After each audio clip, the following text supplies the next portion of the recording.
se ajeita aí no banco. Engata a quinta no pensamento e escuta com atenção.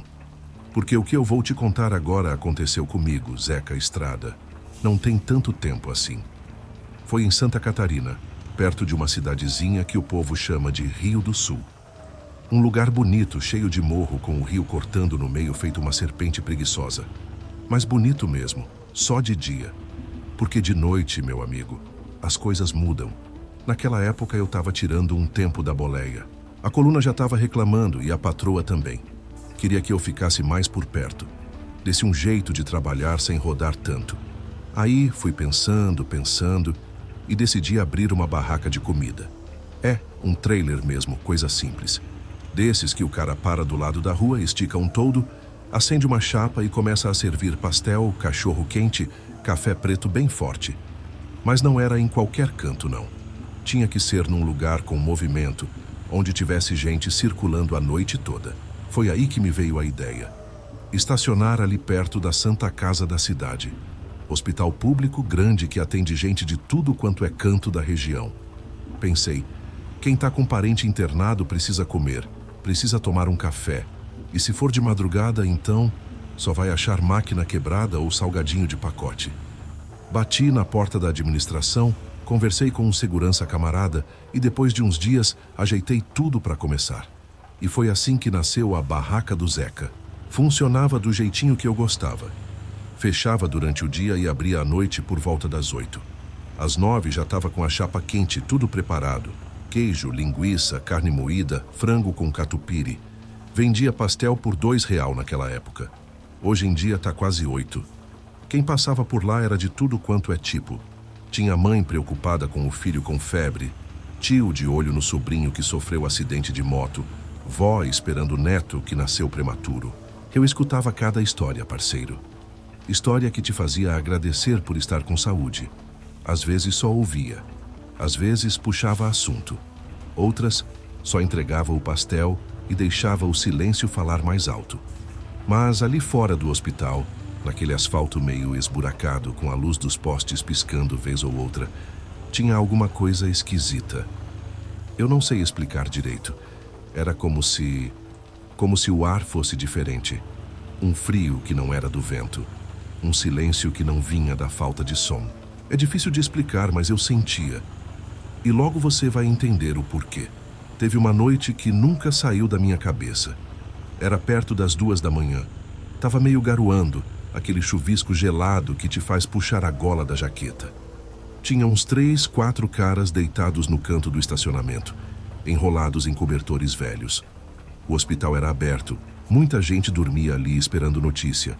E perto deles estava uma mulher. Ela era magra, muito magra. O cabelo parecia ter passado um furacão. Tava em pé, parada, só olhando para eles. Não falava, não se mexia, não piscava, parecia uma estátua. Aquilo me incomodou de um jeito que nem sei dizer. Mas o que mais me arrepiou foi que quando alguém me chamou na barraca pedindo um pastel, eu virei por 2 segundos. 2. Quando olhei de novo, ela já não estava mais lá. Sumiu. E olha que ali não tinha como sair sem ser visto. Era um pátio aberto, e ela estava a poucos metros de mim. Pouco depois, um dos caras que estava dormindo acordou com o grito de um médico. O homem perguntava pelos familiares do seu Ernesto. Os 3 se abraçaram. Um deles caiu no choro, mas um choro de rasgar o peito, sabe? Aquilo me deu um nó na garganta. E aí eu liguei os pontos. A mulher. Será que era, sei lá, uma espécie de aviso? Não foi a única vez. Comecei a reparar que sempre tinha uma figura esquisita por ali antes de alguém receber uma má notícia. Uma vez era um senhor de terno parado no meio da chuva, sem guarda-chuva, sem se mexer. A água caía nele como se nem sentisse. A outra foi uma jovem parada perto da porta do hospital, olhando para o nada. Essa última, essa me marcou. Eu estava fechando a barraca mais cedo, porque tinha feito pouco movimento naquela noite. Mas antes de sair, fui ali na portaria para pegar um café com um dos seguranças, o Zé Roberto. Ele era figura boa, sempre dava risada das minhas piadas. No caminho, vi essa moça. Usava calça preta, blusa branca e uma jaqueta jeans que já tinha visto dias melhores. A pele dela parecia seca, machucada, Os olhos tinham olheiras profundas, como se não dormisse há dias, e os lábios tinham um tom arroxeado que não dava para saber se era batom ou se era o sangue parando de circular. Cheguei perto, cumprimentei. Boa noite, moça. Tá tudo bem? Ela nem se mexeu. Nem respirava direito, parecia. Fiquei gelado. Tentei de novo. Tá precisando de ajuda? Nada. A moça não me olhou. Só ficou ali como se nem tivesse ouvido. Foi aí que alguém bateu na estrutura metálica da minha barraca. Virei para ver quem era. Era uma senhora querendo um café com leite. Atendi rapidinho, voltei o olhar para a moça e, claro, ela não estava mais lá. Ali, meu parceiro. Ali me deu aquele aperto no estômago que caminhoneiro conhece. Aquela intuição que só quem vive na estrada tem. Olhei para os lados, atrás dos carros, no jardim. Nada. Ninguém. Tinha gente dormindo. Tinha uns poucos em pé, mas não dava para ter sumido daquele jeito. Terminei de atender, fechei a barraca com a mão tremendo e passei numa vendinha que ficava aberta 24 horas. Comprei uma vela, daquelas brancas e simples. Voltei até o estacionamento. Escolhi um cantinho perto de onde a moça estava e acendi. Pedi em voz baixa: que Deus ilumine o caminho dessas almas e me dê coragem para continuar aqui. Depois desse dia, meu amigo, comecei a ver mais e mais dessas figuras. Sempre discretas, sempre em silêncio. Sempre pouco antes de alguém receber uma notícia ruim. No começo eu queria entender, saber o porquê. Mas depois percebi que talvez algumas coisas não são para a gente entender mesmo. São para sentir, aceitar e respeitar. E acredite, parceiro, respeitar o que não se vê é o que mantém a gente vivo por essas estradas da vida. E essa foi só a primeira parte da história. Se você quiser mesmo saber o que mais eu vi ali perto da Santa Casa, se prepara. Porque o que vem depois disso é de arrepiar até a alma do caminhão. Na semana seguinte, eu já estava diferente. Continuava abrindo a barraca no mesmo horário, limpando tudo direitinho, botando a chapa para esquentar. Mas agora meus olhos ficavam atentos. Cada pessoa que se aproximava, eu olhava 2 vezes. Tentava ver se respirava, se tinha sombra no chão, se os pés faziam barulho quando pisavam. Meu amigo, eu já estava paranoico. Mas a verdade é que eu não conseguia ir embora. Tinha alguma coisa me segurando ali, como se eu fizesse parte daquilo. Como se aquelas almas, sei lá, confiassem em mim. Pode parecer maluquice, mas é o que eu sentia. Numa dessas noites frias de junho, bem quando o vento cortava o rosto igual navalha, encostou um sujeito estranho no balcão. Tinha um cheiro forte, uma mistura de terra molhada com ferro. Vestia um sobretudo preto, daqueles antigos meio rasgado nas mangas. O chapéu escondia boa parte do rosto, mas dava para ver uma barba mal feita e os olhos... Ah, parceiro. Aqueles olhos não piscavam. Eram fundos, escuros, como se carregassem o peso do mundo inteiro. Ele chegou, encostou os 2 braços no balcão de alumínio e perguntou com uma voz seca: "Você viu a moça de ontem?" Na hora, meu sangue gelou. Eu não tinha comentado com ninguém sobre a mulher da jaqueta jeans. Ninguém. Nem com o Zé Roberto, que era meu chapa. Senti um arrepio na espinha. Fingi que não entendi. "Qual moça, parceiro? Passa tanta gente por aqui." Ele abaixou a cabeça, suspirou bem fundo, depois disse: "Aquela que não fala, que some quando a gente olha para outro lado." Aí, meu amigo, eu travei. O pastel que estava fritando queimou, o óleo borbulhou mais alto, mas eu nem liguei. Só fiquei encarando aquele homem. Ele ergueu os olhos de novo e continuou: "Ela aparece quando alguém vai partir. Sempre foi assim. Você vê ela, depois vem a notícia ruim. Eu chamo ela de vigia, mas não é a única. Tem outros." Aquilo ficou martelando na minha cabeça por dias. Vigia. Esse nome ficou ressoando dentro de mim. Será que era isso mesmo? Algum tipo de entidade que avisava a chegada da morte? O homem não ficou mais de 5 minutos, nem pediu nada. Só falou aquilo e foi embora, sumindo no meio da neblina como se fosse fumaça. Depois daquela noite, comecei a prestar ainda mais atenção. E, de fato, percebi que existiam padrões.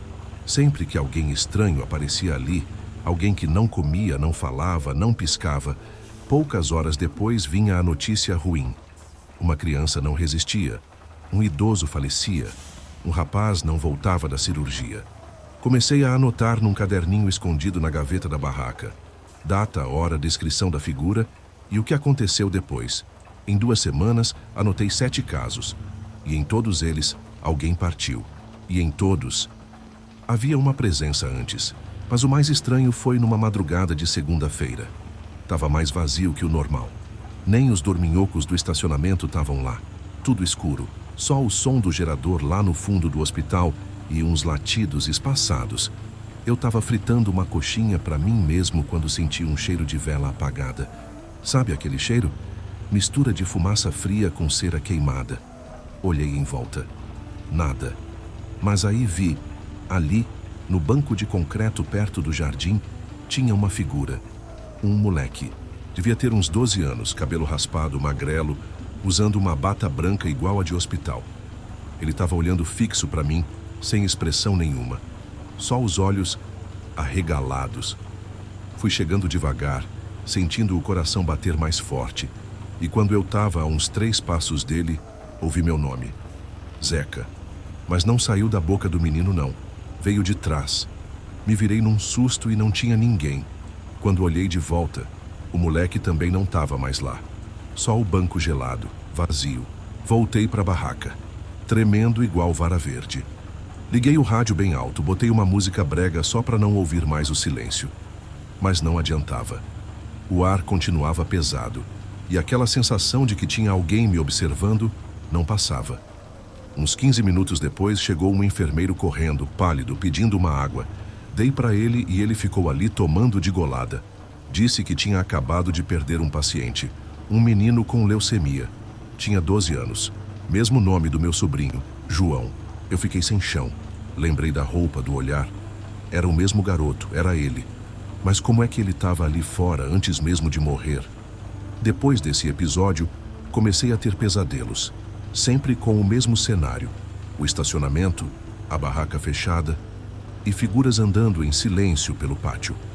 Algumas reconhecíveis, outras não.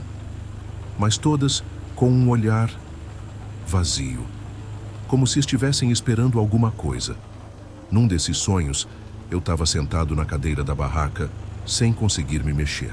As luzes dos postes começavam a apagar uma por uma. No fim, só restava escuridão. E então, eu ouvia passos.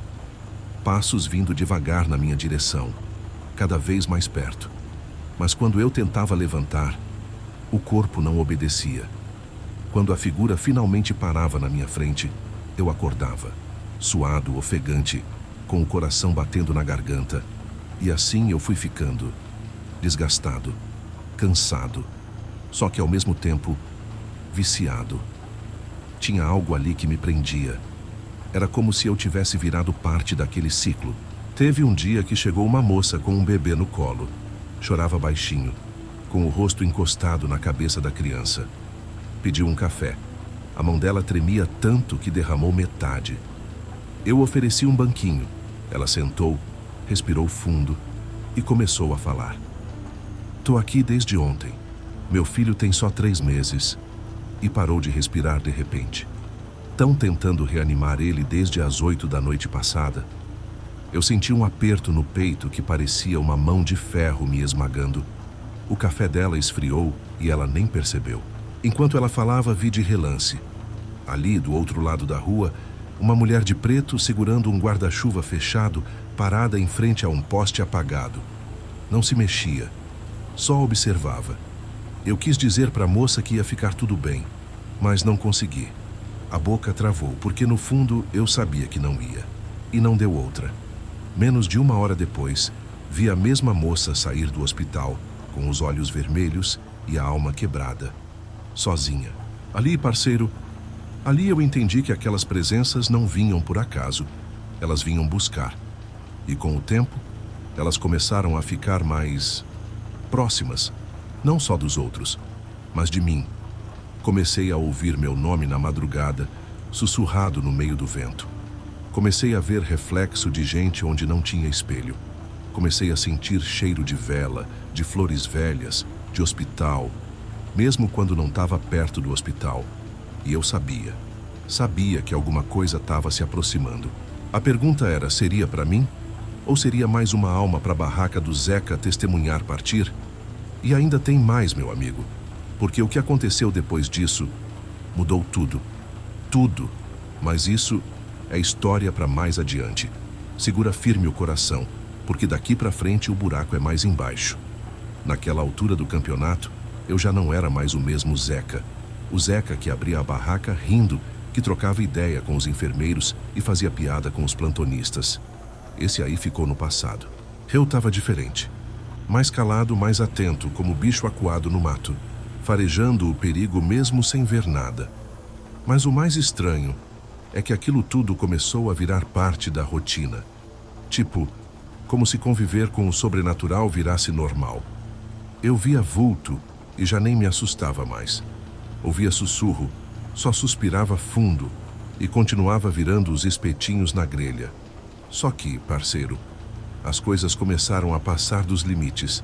Era uma sexta-feira, noite fria, céu fechado. Chovia fino e as luzes da rua refletiam nas poças do estacionamento, deixando tudo meio dourado. O cheiro de terra molhada misturado com fumaça da barraca dava um ar meio, sei lá, fantasmagórico. Tava vazio, só uns 2 carros parados e um senhor de idade cochilando no banco do corredor coberto. Foi quando chegou um grupo, 3 homens e uma mulher. Vieram andando devagar, como se estivessem em luto, todos de preto. Um deles segurava um guarda-chuva fechado, mesmo com a chuva caindo. O outro mais alto usava óculos escuros. E isso me chamou a atenção porque era de noite, ué. Que sujeito usa óculos escuro na madrugada? Eles se aproximaram e pararam de frente para a barraca. Não disseram nada, só olharam e ficaram ali, me encarando. Pareciam esperar alguma coisa, mas não pediam nada, não se mexiam. O silêncio deles era mais alto que qualquer buzina de caminhão. Engoli seco e perguntei: "Vão querer alguma coisa, meus amigos?" Nada. Nenhuma resposta. Só aquele olhar. Aquilo gelou minha espinha. Me virei para pegar um copo descartável só para quebrar o clima. Quando olhei de novo, sumiram. Os 4. Sem barulho, sem pegada, sem respingo na poça. Como se nunca tivessem estado ali. Fiquei paralisado uns segundos. Mas, como já estava acostumado com coisa estranha, respirei fundo e tentei voltar ao normal. Mas aí, 20 minutos depois, um carro parou de supetão, cantando pneu. Saiu uma moça desesperada, gritando o nome da mãe. A senhora tinha passado mal em casa, e quando chegaram no hospital já era. Infarto fulminante. Adivinha quem era? A mulher que eu tinha visto na fila da barraca 2 dias antes. Tinha comprado um misto quente e falado comigo, toda simpática. Tava feliz porque o netinho ia nascer em breve. Aí me deu um estalo. Aqueles 4, eles não eram qualquer coisa. Eles estavam ali para anunciar aquela partida. Era como se fossem uma espécie de escolta. Não da polícia, mas da morte. Comecei a observar melhor. Nas noites seguintes percebi que figuras assim voltavam. Às vezes paravam do outro lado da rua, só observando. Outras sentavam no banco do jardim e ficavam ali, imóveis. Uma madrugada, resolvi fotografar. Peguei o celular escondido e tirei umas fotos de longe. Quando fui ver na galeria, nada, só o cenário vazio. Mas eu juro por tudo que é mais sagrado. Eu vi com meus próprios olhos. Eles estavam lá. Fui falar com o segurança do turno da noite, o Andrezão. Ele é daqueles que já viu de tudo, 20 anos na portaria. Falei para ele: "Tu já viu umas figuras diferentes aqui de madrugada?" Ele soltou um riso meio desconfiado e respondeu: "Ih, Zeca, se eu te contar, tu vai rir da minha cara. Mas já sim. Umas presenças esquisitas que não passam pela roleta, mas depois estão lá dentro. Uns vultos no corredor do fundo, onde não tem câmera." Fiquei em silêncio. Aí ele completou: "Teve uma vez que uma mulher entrou, parou no corredor e ficou encarando a parede. 3 horas parada. Depois sumiu. No outro dia, teve um incêndio naquela ala. Morreu um senhor deitado ali, onde ela estava olhando. Senti o sangue gelar de novo." Era isso, parceiro. As entidades não estavam só lá fora. Elas circulavam, observavam, escolhiam. Mais estranho ainda foi quando um enfermeiro novo, o Rodrigo, apareceu na barraca. Estava pálido, tremendo. Sentou num banquinho e disse: Zeca, você acredita em alma? Eu só olhei para ele e disse: acredito no que vejo. Aí ele contou que estava de plantão quando viu uma mulher de branco entrar no quarto 32. Pensou que fosse uma acompanhante, mas ninguém saiu. Quando ele entrou para checar, não tinha ninguém lá. Só o paciente, já sem vida. Na ficha, o horário do falecimento era exato ao que ele viu a mulher entrar. Aí a coisa começou a complicar para mim, porque as presenças não estavam mais só no entorno. Elas começaram a interferir comigo. Teve uma noite que a barraca travou. Isso mesmo. O toldo abaixou sozinho, o motor do freezer desligou e o fogareiro apagou. Do nada. Nem vento tinha. Corri para verificar, mas os cabos estavam no lugar. A energia estava firme. No meio daquela confusão, ouvi um barulho de choro. Mas não era choro de adulto. Era de criança. Baixinho, constante, ecoando bem do lado do estacionamento. Olhei e não vi ninguém. Mas o som, eu estava ali. Segui o som até atrás do container de lixo e lá não tinha nada. Mas o choro continuava, alto, mais perto, quase dentro da minha cabeça. Voltei correndo, peguei a chave da barraca, tranquei tudo e fui sentar na portaria. O Andrezão só olhou para mim e falou: te pegaram, né? Não dormi naquela noite, nem com os olhos abertos. Depois desse episódio, comecei a perceber outra coisa. Eu não estava só testemunhando. Eu estava sendo arrastado para dentro daquilo. Em casa, a energia caía só no meu quarto. Porta batia sem vento. Meu cachorro começou a latir para o nada. E uma noite, acordei com marcas no braço. Como se tivessem me segurado com força. E quando olhei no espelho, vi algo atrás de mim. Não tinha forma definida, era só uma sombra. Mas estava ali, parada, me encarando. As coisas chegaram num ponto que até os colegas começaram a notar. A Ivonete, técnica de enfermagem, parou na barraca e disse: Zeca, tu tá com o olho fundo, homem. Parece que não dorme faz semanas. E era verdade. Eu já nem sabia mais o que era descanso. A pressão ficou tão grande que eu resolvi procurar ajuda. Fui atrás de um senhor que morava perto da antiga estação ferroviária, lá em São Joaquim. Diziam que ele era benzedor, curador, sensitivo. Cheguei lá numa tarde nublada. A casa dele era simples, cheirava a erva doce e fumaça. Ele me olhou e disse: você tá carregando coisa que não é tua. Tá abrindo uma porta e não tá fechando. Contei tudo, cada detalhe.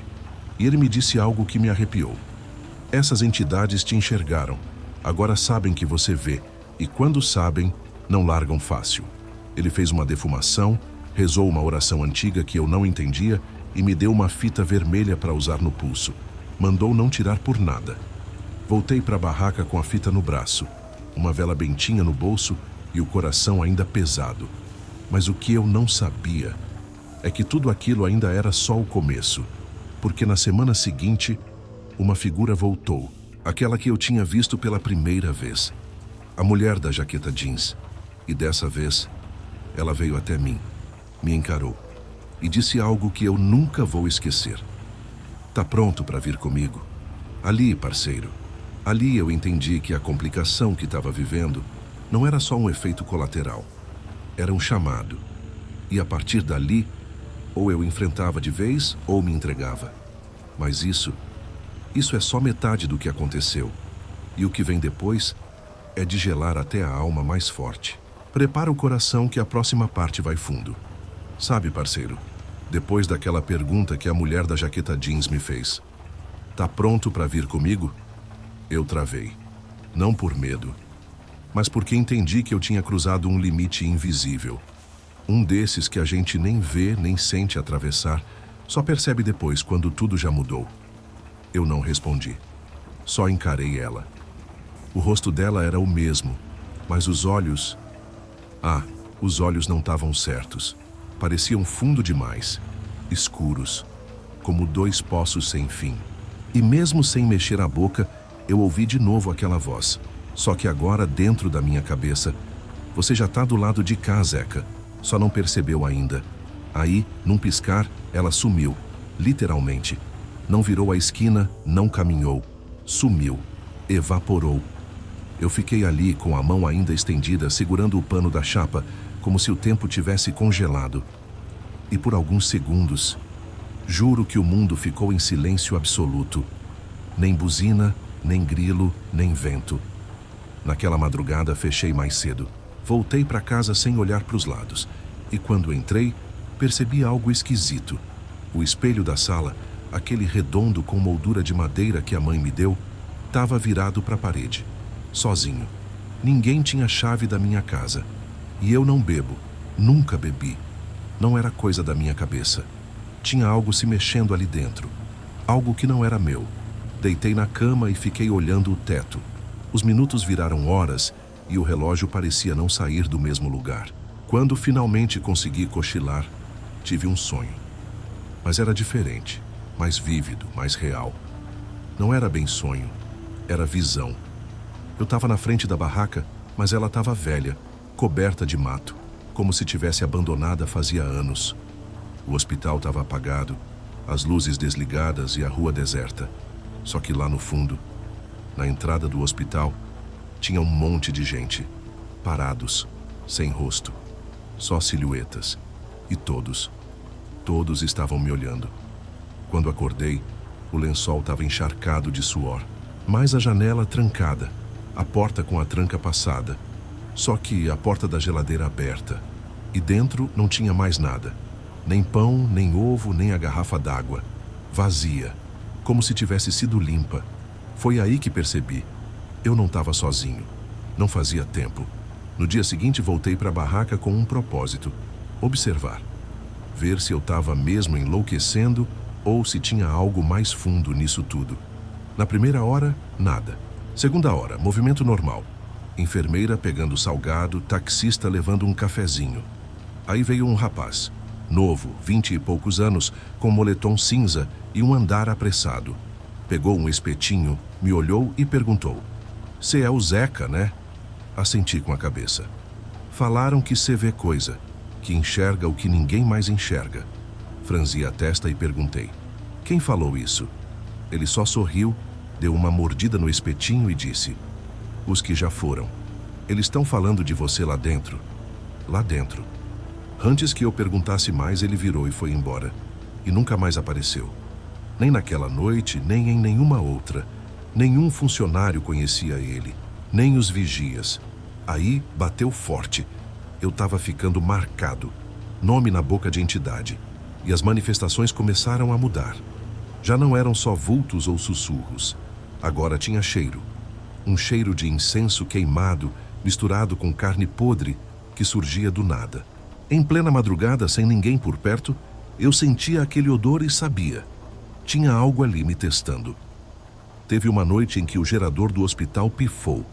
Tudo ficou no breu. Só os carros com farol aceso passando na rodovia e a minha chapa acesa com brasa. Aí vi, do outro lado da rua, a mulher da jaqueta jeans de novo. Mas agora ela estava de mãos dadas com alguém. Uma criança. Um menino parecia.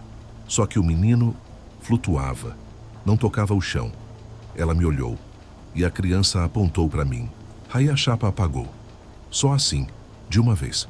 Corri até ela. Não pensei. Atravessei a rua, no impulso. Mas quando cheguei lá, nada. Nem ela, nem o menino. Só as pegadas. Mas não eram pegadas normais. Eram fundos, como se o asfalto tivesse amolecido com o calor de um vulcão. Voltei para a barraca com o coração disparado e comecei a perceber uma coisa. Tinha um padrão. Toda vez que eu via a mulher da jaqueta jeans, alguém morria, ou sumia, ou adoecia de forma misteriosa. Resolvi anotar tudo. Peguei um caderno e fui escrevendo. Data, hora, o que vi, quem morreu depois. Foram 13 registros em menos de um mês, e em 9 deles ela apareceu. Fui mostrar para o Andrezão. Ele olhou com cara séria, passou a mão na barba e disse: "Você acha que ela é só um presságio?" "Não sei", respondi, "mas ela parece saber o que vai acontecer." Ou fazer acontecer. Ele então contou que nos registros antigos do hospital Tinha uma enfermeira desaparecida em 1992. Nome: Jandira Oliveira. Adivinha a descrição? Jaqueta jeans, cabelos cacheados. Sumiu depois de um plantão, nunca mais foi vista. Fomos no arquivo morto, que fica nos fundos do hospital. Um porão úmido, com cheiro de mofo e tinta velha. Achamos a ficha dela. E parceiro, a foto era ela. Sem tirar nem pôr. Aí, a pergunta mudou. Não era mais quem é ela, mas o que ela quer comigo? E a resposta veio na semana seguinte. Era uma noite quente. A lua cheia, enorme no céu. A barraca estava tranquila, quando de repente senti uma tontura forte. O chão rodou. Me apoiei na pia de inox e apaguei. Quando abri os olhos, não estava mais ali. Estava dentro do hospital. Mas tudo estava diferente.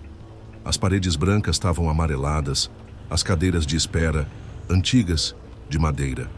Como se eu tivesse voltado no tempo. E lá, de pé no corredor, a mulher da jaqueta jeans. Ela me olhou e disse: "Agora você vai ver." E então eu vi. Cada corredor, cada quarto, cenas terríveis. Pessoas sofrendo, morrendo sozinhas. Médicos ignorando, enfermeiros rindo. Era como se o hospital tivesse sido construído sobre sofrimento, sobre dor. E ela absorveu tudo. Era a memória viva daquele lugar.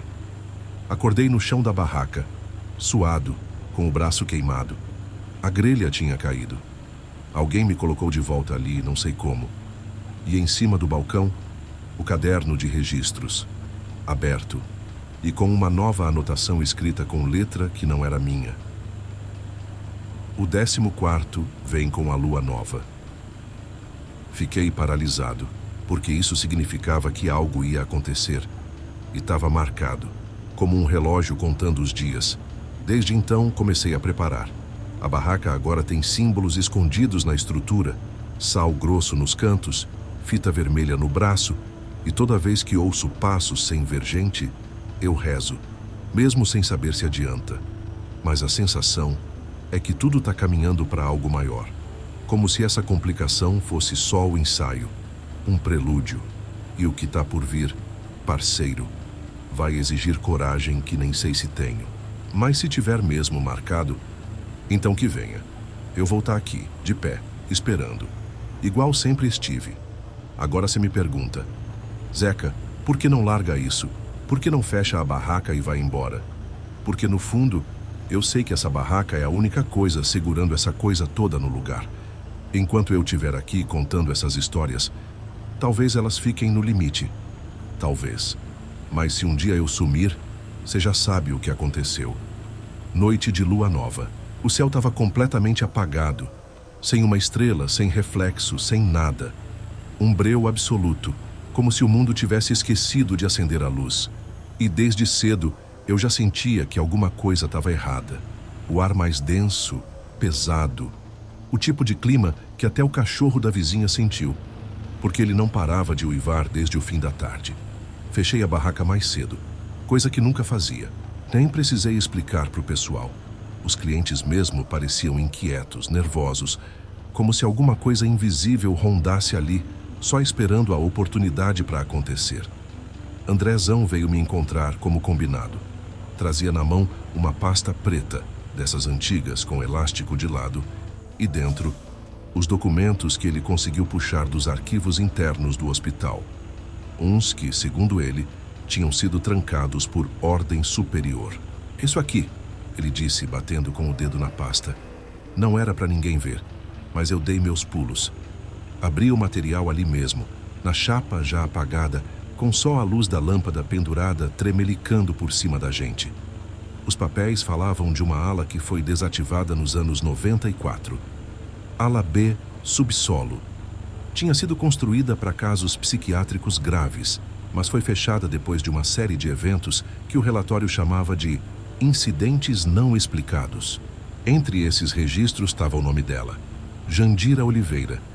E mais, ela não era só enfermeira, era paciente, e foi dada como transferida num papel e como desaparecida em outro. Contradição que ninguém explicou. Mais estranho ainda Era um relatório final, sem assinatura, dizendo que o experimento falhou e que a âncora permaneceu. Que âncora é essa? Perguntei para o Andrezão. Ele só me olhou, sério. Você sabe que é você, né? Não respondi. Mas, no fundo, eu sabia. As manifestações pioraram nas últimas noites. Começaram a aparecer pessoas que não estavam ali. Sabe? Gente parada do outro lado da rua, olhando fixo para mim. Rosto pálido, roupa velha, um brilho estranho nos olhos. Quando eu piscava, sumiam. Mas toda noite voltavam. E agora, com a lua nova, eles estavam em maior número. Naquela madrugada, perto das 3, o hospital inteiro ficou sem energia. Até o gerador falhou. Tudo apagado. Só a luz da minha barraca ainda acesa, tremendo como se estivesse com medo. Foi quando senti. Veio um frio na espinha, mas não de temperatura. Era um frio de presença. A sensação de que algo muito, muito antigo tinha acordado e estava vindo até mim. E então, ouvi os passos. Primeiro suaves, depois mais fortes. Toque, toque, toque no asfalto, atravessando a rua. Não tive coragem de levantar os olhos de cara. Mas quando levantei, lá estava ela. Jandira, jaqueta jeans. Só que agora, o rosto estava diferente. Mais nítido, mais humano. Triste até. Não parecia mais ameaçadora. Parecia cansada. Ela parou na frente da barraca. Ficou só me olhando. Depois olhou para os lados, como se checasse se estava tudo certo, e disse: "Agora é hora, Zeca." "Hora do quê?" Perguntei com a voz mais trêmula do que eu gostaria. "De encerrar o ciclo, de fechar a porta."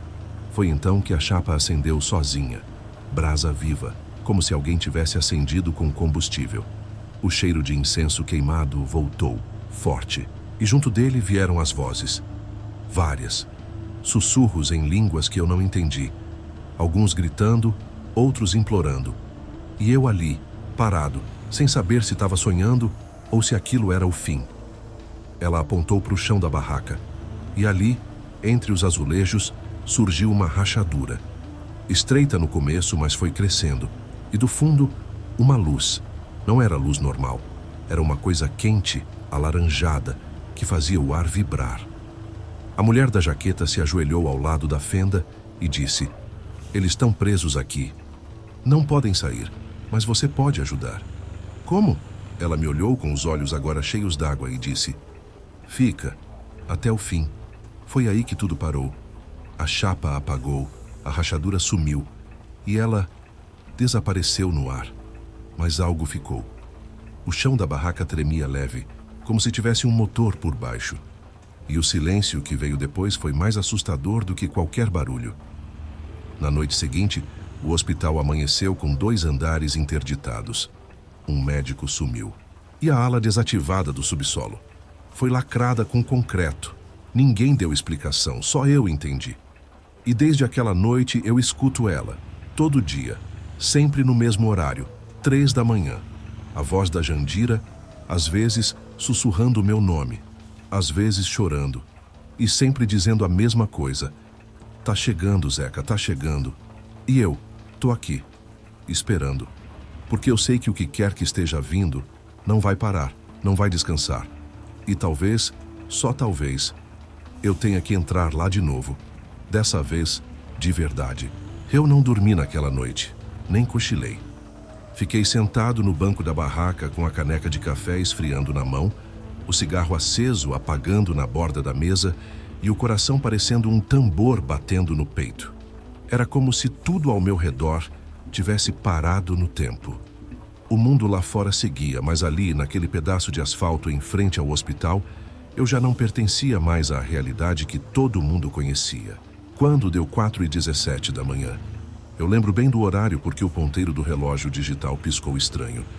Escutei uma voz diferente. Não era da Jandira. Era mais grossa, mais grave. Não parecia humana.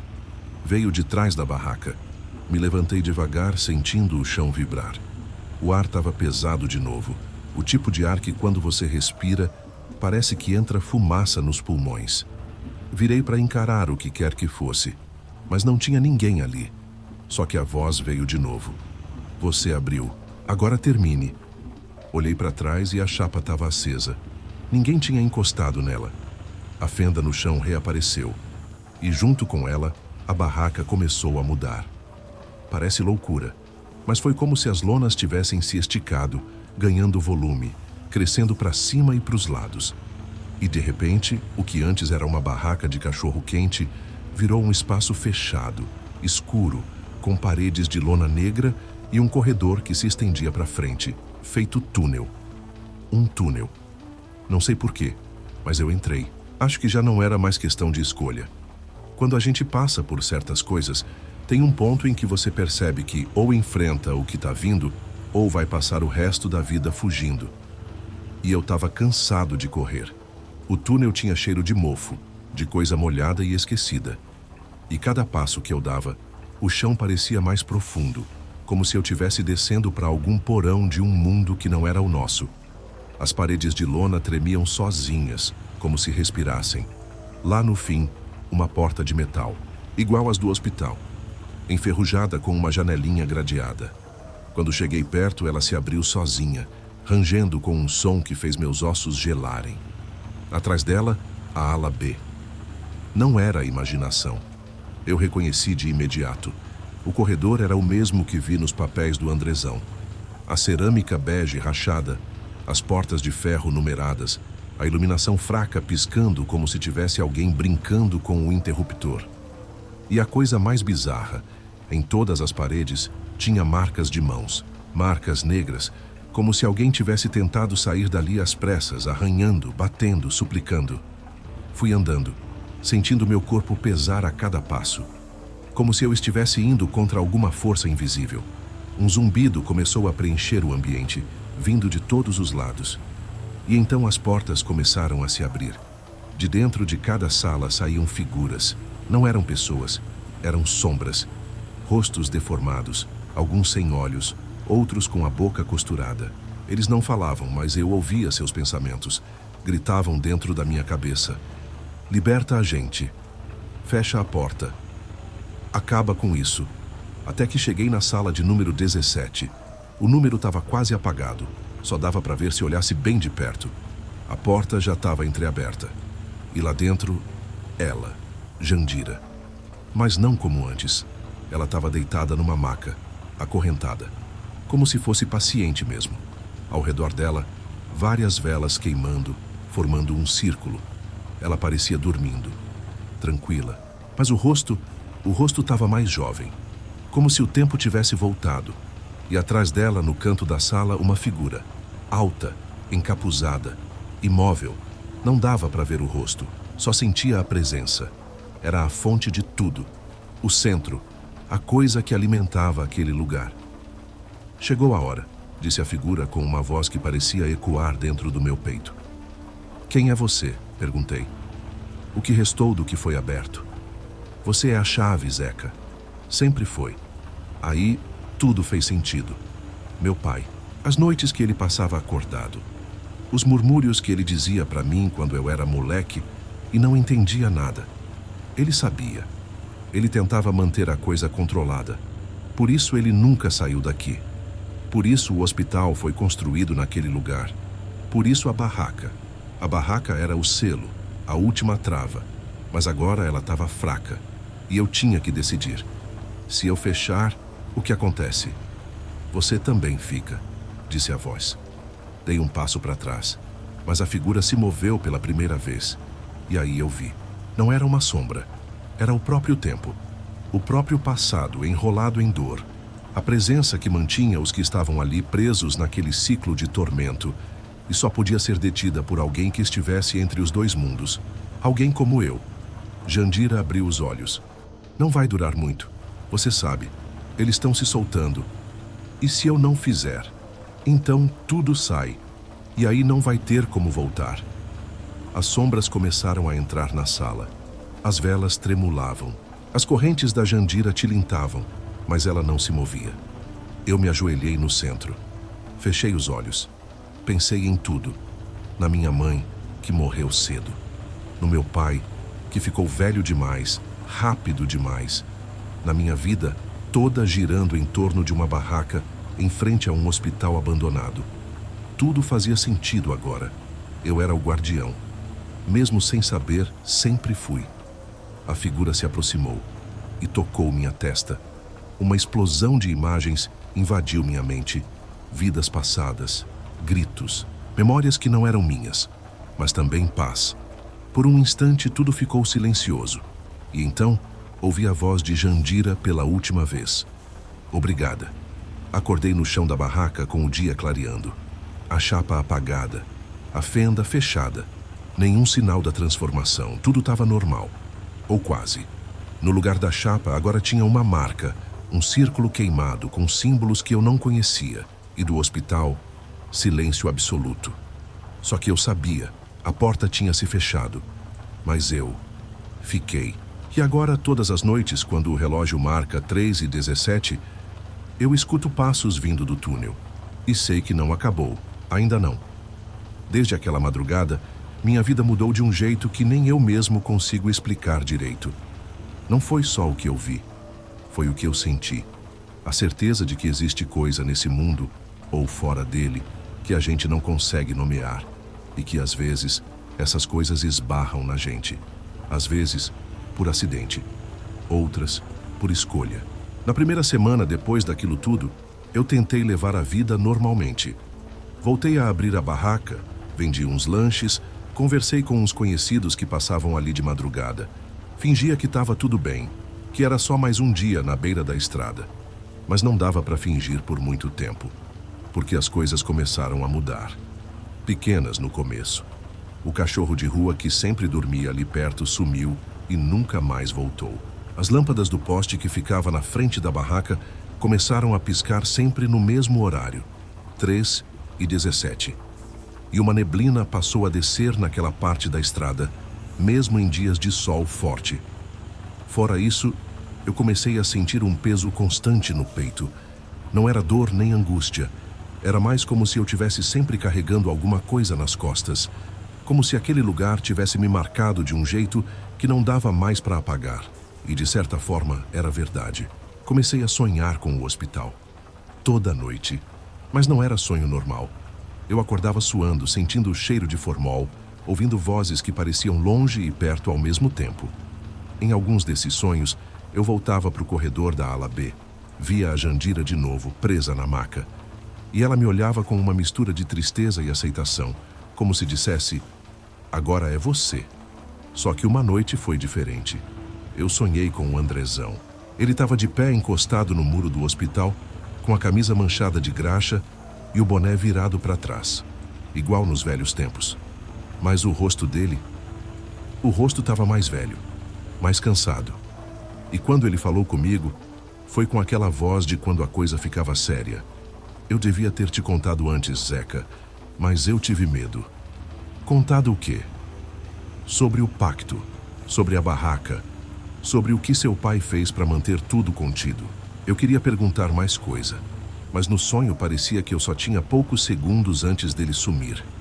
Eles vão tentar abrir de novo, ele disse, mas agora é com você. Acordei com a camiseta encharcada de suor e com uma sensação de que aquilo não era só sonho. Era aviso, era recado vindo de onde quer que ele estivesse agora. Na manhã seguinte, fui até a casa da dona Celina, aquela senhora que sempre foi meio reclusa, morava ali perto do hospital. Ela conhecia meu pai desde jovem. Sempre dizia que ele era mais do que parecia. Bati no portão com a cara lavada e pedi para conversar. Ela me olhou por um tempo e depois abriu, sem falar nada. Só me fez sinal para entrar. A casa dela tinha cheiro de ervas, de incenso queimado e café passado na hora. Ela me levou para a sala e apontou para uma caixa de madeira que estava em cima da mesa. Seu pai deixou isso comigo, disse. Pediu para te entregar quando você estivesse pronto. Meus dedos tremiam quando abri a tampa. Lá dentro tinha um caderno velho com a capa de couro gasta. No topo, escrito com letra firme e fina, Registros da Vigília. E mais embaixo, começou em 1933. Folheei devagar. Cada página era um relato, assinados por diferentes pessoas, homens e mulheres. Gerações de vigias que tinham ficado ali, naquele mesmo pedaço de estrada, cuidando daquela mesma fenda, mantendo tudo no lugar, tudo quieto. E no fim do caderno, o nome do meu pai, com datas, com relatos dos anos 90, das noites que ele enfrentou manifestações, vozes, visões. E o mais assustador, o nome da Jandira aparecia em várias entradas. Ela estava lá desde antes de mim, desde antes do meu pai. Ela era o elo entre os dois mundos, a guardiã que ficou presa quando alguma coisa deu errado. E agora eu era o próximo. A dona Celina me olhou como quem olha para um filho indo para a guerra. Você tem que continuar escrevendo, registrar tudo. É isso que mantém a coisa presa. Peguei o caderno e fui embora. Andei devagar pela rua com o sol batendo nas costas, mas sem calor. Era como se eu tivesse carregando gelo por dentro. Naquela noite, sentei na barraca, com o caderno na mesa, uma garrafa de café do lado e a caneta na mão. Abri na primeira página em branco e escrevi: Dia 1 da nova vigília, 3h17 da manhã. Eles bateram na porta. O som da caneta no papel parecia um sussurro. E conforme eu escrevia, a chapa acendeu sozinha. A fenda apareceu de novo só por um segundo. E fechou. Era como um acordo silencioso. Você faz sua parte e a gente espera mais um dia. Mas eu sabia, um dia não ia bastar, porque agora a coisa estava acordada. Nos dias que se seguiram, continuei com a rotina. Servia lanche, escrevia no caderno, escutava as vozes. Comecei a perceber que algumas pessoas que paravam ali não eram só caminhoneiros ou viajantes perdidos. Tinha gente que vinha atrás da barraca, gente que sabia. Teve um sujeito de barba grisalha, olhos fundos, que pediu um cachorro quente e depois ficou parado me olhando, como se estivesse lendo minha alma. Quando eu perguntei se estava tudo bem, ele respondeu: Tá, por enquanto. E foi embora, sem comer nada. Teve também uma moça que apareceu 2 vezes, sempre à mesma hora, e deixava uma flor branca em cima da bancada. Nunca dizia nada, só deixava a flor e ia embora. Um dia, perguntei por quê. Ela respondeu: Pro que ficou lá dentro lembrar que ainda tem alguém do lado de fora. A cada noite eu entendia mais. Aquela barraca não era só um ponto de parada, era uma sentinela, um marco entre o que é e o que poderia ser. E eu era o vigia. Mas também comecei a perceber que minha alma estava sendo sugada aos poucos. Cada relato no caderno me tirava um pouco de força. Cada vez que a chapa acendia sozinha, eu sentia uma parte de mim ir embora. E a dúvida começou a bater forte. Quanto tempo eu ia aguentar? Na última entrada que escrevi antes desse relato, marquei: Dia 37. Senti cheiro de sangue vindo do hospital. Não entrei, mas eles estão mais perto. Sussurram nomes agora. O meu, o da Jandira, e um que ainda não conheço. Fechei o caderno com a mão tremendo. Sabia que aquilo era só o começo do fim. Porque quando a vigília começa a te consumir, ou você fecha a porta de vez, ou ela te puxa para dentro. E aí, irmão, não tem volta. Cê sabe, tem noite que parece que nunca vai acabar, que o tempo congela e tudo ao redor vira só silêncio, neblina e aquele arrepio constante na nuca. Foi numa dessas madrugadas que a coisa mudou de vez. E não foi de um jeito explosivo, não. Foi devagar, silencioso. Como quem invade tua casa pela janela, sem fazer barulho.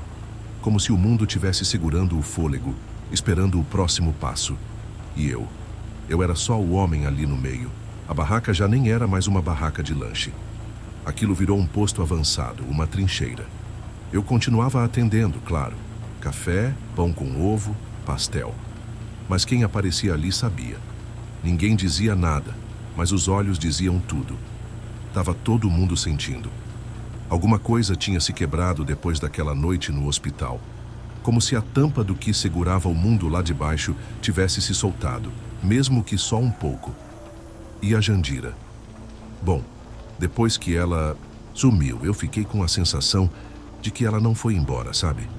Que ela só mudou de lugar. Às vezes, eu escutava os passos dela do lado de fora da barraca, nas madrugadas em que não passava carro nenhum. Outras vezes, dava para sentir o cheiro de lavanda que ela usava quando aparecia.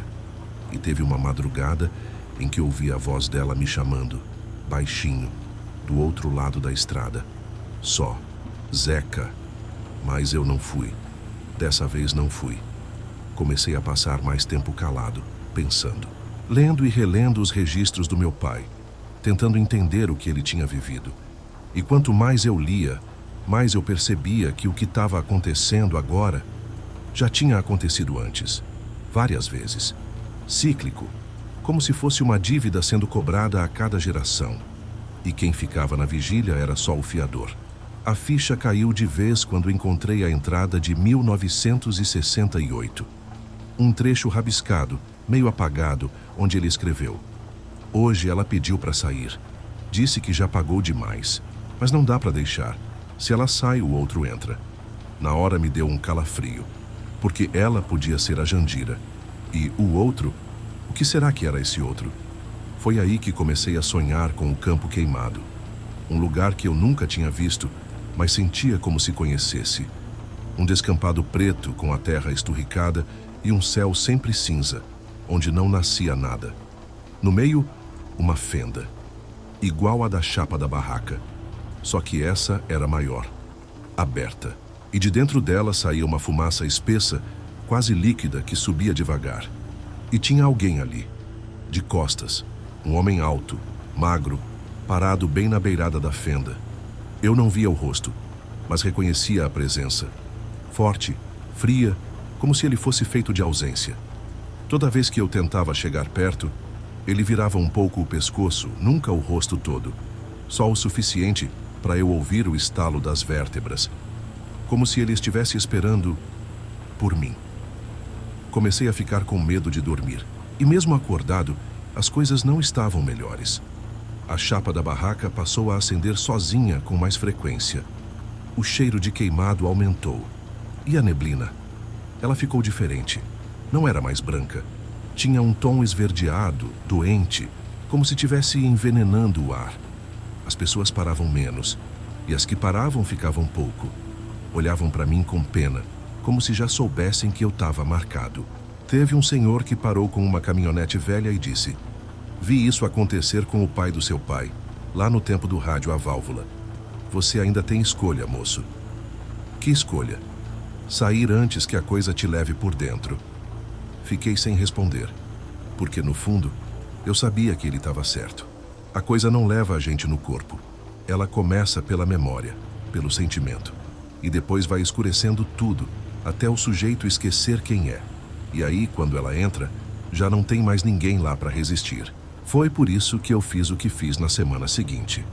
Fui até o hospital de novo, não por coragem, mas por desespero. Tinha que tentar alguma coisa antes de desaparecer por dentro. O prédio estava do mesmo jeito, vazio, embolorado, parecendo um monstro adormecido. Entrei com uma lanterna e o caderno de registros embaixo do braço. Cada passo que eu dava parecia ecoar para dentro de mim. Cheguei até o antigo corredor da ala B, o lugar onde tudo começou. E ali estava diferente. No fundo do corredor tinha uma porta aberta. Antes era trancada com correntes. Agora só rangia com o vento. Do outro lado, um quarto vazio com uma cama de metal no centro. E em cima dela, uma figura sentada. A Jandira, ou algo que parecia ela. Ela olhou para mim com os mesmos olhos da última vez, mas agora tinha uma calma estranha, como se soubesse que estava no fim da linha. "Demorou", ela disse. Eu não sabia o que fazer. Ninguém sabe. A gente só escolhe continuar ou não. Eu respirei fundo. Sentia o coração batendo no pescoço. "Tem como fechar? De vez?" Ela baixou os olhos e por um instante pareceu cansada. "Tem, mas vai cobrar de alguém. Sempre cobra." Fiquei parado ali, pensando. Sabia que se saísse dali sem decidir, ia ficar carregando aquela maldição até virar só mais um registro no caderno. Foi aí que ela estendeu a mão e me entregou uma chave pequena, de latão, enferrujada, com um símbolo estranho gravado. Isso abre a porta que não devia ser aberta, e fecha também. Mas só se for por escolha, de dentro. E quem entra? Ela deu um meio sorriso. Quem entende que o sacrifício não é morrer, é ficar preso sabendo que ninguém vai lembrar de você. Voltei para a barraca naquela madrugada carregando a chave. E o peso dela parecia mais forte que ferro, porque ela não era só metal, era decisão. E toda decisão tem um preço. Desde então, eu tenho escrito menos, falo menos, mas sinto mais. Sinto que a coisa está esperando. Que tudo que aconteceu até aqui foi só o prelúdio. E agora eu tenho a chave. Mas também tenho a pergunta que nunca me larga. Será que vale a pena fechar uma porta que talvez abra outras muito piores? Ou será que o mundo já se acostumou com as rachaduras? Uma coisa eu sei, o tempo está acabando. E alguém vai ter que entrar. Tem noite que chega como abraço, outras como aviso. Naquela madrugada em que tudo se alinhou, o céu parado, o vento cortando seco e o cheiro de ferrugem no ar, eu entendi. A hora tinha chegado. Não dava mais para empurrar com a barriga. Não dava mais para fingir que era só paranoia, pesadelo ou coisa da minha cabeça. Aquela chave, o sonho com o campo queimado, a voz da Jandira, tudo apontava para um lugar só. E eu, Zeca Estrada, era o último a poder escolher. A barraca ficou fechada naquela noite, primeira vez em anos. Deixei um bilhete colado na lona, fechado por balanço de alma. Quem leu entendeu, quem não entendeu, que Deus abençoe. Peguei a chave. O caderno de anotações do meu pai ficou em cima do balcão, aberto na última página, onde eu escrevi com letra firme: o ciclo vai quebrar, um jeito ou outro. Montei na minha velha caminhonete e segui em direção ao lugar que nunca esteve num mapa. Não precisei GPS nem perguntar para ninguém. O caminho apareceu sozinho. A estrada, antes asfaltada, virou chão batido. Depois trilha de terra. Por fim, nem trilha tinha. Só a neblina esverdeada abrindo o caminho conforme eu avançava. Como se o próprio mundo me guiasse. E lá, no meio do nada, o campo apareceu, igual ao do sonho. Terra preta, rachada, fedendo a enxofre e ferro oxidado. No centro, a fenda. Não era um buraco qualquer. Aquilo respirava, inchava, pulsava, como se fosse um pulmão debaixo da terra. Ao redor, o ar tremia. E o céu parecia sem fundo. Nenhuma estrela, nem lua, só vazio. E ele estava lá, o homem do sonho, de costas para mim, alto, esguio, com os braços pendendo ao lado do corpo como se não tivesse osso. A roupa? Não dava para dizer. Era como uma sombra espessa, vestida de ausência. Ele não falou nada, só virou o pescoço devagar. Até que um olho só apareceu, cinza claro, como fumaça. Eu caminhei até ficar a poucos passos da beirada. "Tô aqui", falei. Minha voz saiu fraca, mas firme. Ele não respondeu com palavras. Mas dentro da minha cabeça, uma sensação brotou como pensamento que não é meu. Algo como: demorou. Estiquei a mão com a chave. Ele estendeu a dele também. Mas antes de tocar, eu parei. Se eu der, o que acontece? Mais uma vez, não foi fala, foi sensação. Você some, mas a porta fecha. Engoli seco. E se eu não der? Silêncio. Mas o campo pareceu estremecer. A rachadura se abriu mais um pouco. Um vapor quente escapou. No meio, por um segundo, vi algo lá dentro. Um olho enorme. Piscaram. "Seu Shire", comecei. Mas minha voz falhou. Porque ali, frente a frente com aquilo, com a coisa que meu pai enfrentou, que minha avó rezava contra, que a Jandira tentou segurar sozinha, ali eu vi que não se tratava de mim. Era o mundo. Era todo o peso da estrada, da história, dos caminhoneiros que sumiram, das almas que vagavam por ali. Eu não podia fugir. Então, em vez de entregar a chave, eu a engoli. Isso mesmo. Joguei para dentro, goela abaixo, sentindo o ferro rasgar minha garganta. O homem da sombra recuou. Pela primeira vez, vi medo naquele olho acinzentado. Porque agora, a chave estava dentro de mim. Ele avançou, rápido como trovão. E o campo inteiro se fechou em trevas. Mas eu não caí. Permaneci de pé. No escuro, ouvi sussurros, vozes antigas, gente chamando. Vi minha mãe chorando com um terço na mão. Vi meu pai gritando na beirada da fenda. Vi a Jandira sorrindo com os olhos molhados. E então, tudo apagou. Quando acordei, Estava dentro da barraca, o sol nascendo lá fora, tímido. A chapa desligada, o café ainda quente. Olhei para o espelho sujo no fundo do balcão. Meus olhos estavam diferentes, um pouco mais cinzas. A chave ainda estava dentro de mim. E a fenda fechada. Mas não para sempre. O tempo passou. Os dias foram se empilhando como as estradas que já rodei. Aquele amanhecer parecia ter fechado um ciclo que nem eu mesmo sabia se queria fechar. A fenda, o campo, o homem da sombra, tudo sumiu da minha vista, mas não do meu peito. A barraca voltou a abrir. A chapa esquentou e o cheiro do café forte tomou conta do ar. Mas eu não era o mesmo Zeca Estrada de antes. A chave que engoli parecia um segredo que morava dentro da minha garganta, que às vezes pesava como uma pedra, às vezes me queimava feito brasa. Os caminhoneiros que passavam começaram a reparar. Me olhavam diferente, com aquele misto de respeito e medo. Nem todos tinham coragem de parar ali. Diziam que eu tinha visto coisa que homem nenhum devia ver, coisa que nem Deus se mete. A Jandira apareceu de novo. Desta vez, sem medo, sem lágrima.